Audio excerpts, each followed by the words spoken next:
24কে স্বীকার করতে এত হীনমন্যতা কেন? এই 24 না হলে আজকে আমি এখানে বক্তৃতা দিতে পারতাম না। এই 24 না হলে আজকে বিরোধী দল হতে পারতাম না, বিরোধী দলের নেতা হতে পারতাম না, এমপি নির্বাচিত হতে পারতাম না, পার্লামেন্টের মুখ দেখতে পারতাম না, ঠিক অনুরূপ ভাবে তারেক সাহেব প্রধানমন্ত্রী হতে পারতেন না।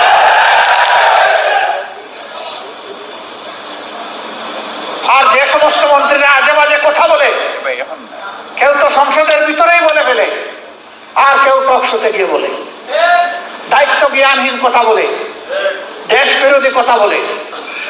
আমরা যখন সংসদে বিষয়গুলো তুলে আনি তখন বলা হয় এগুলা সংসদের বাইরের ব্যাপার। আবার আমাদেরকে যখন আঘাত করা হয় তখন শুধু সংসদের বাইরের ব্যাপার না, আধা শতাব্দী আগের বিষয়গুলো নিয়ে আসা হয়। চিংড়ি মাছের জীবন, লাভ দিলে পিছনের দিকে যায়, সামনে রাস্তা খুঁজে পায় না। এই জাতি আগাবে কিভাবে? আমরা সবসময় বলে আসি আসেন সামনাটা দেখি, এগিয়ে যাই। যে অঙ্গীকার নিয়ে 24 হয়েছে সেই অঙ্গীকার বাস্তবায়ন করি, বড় কিছু নয়।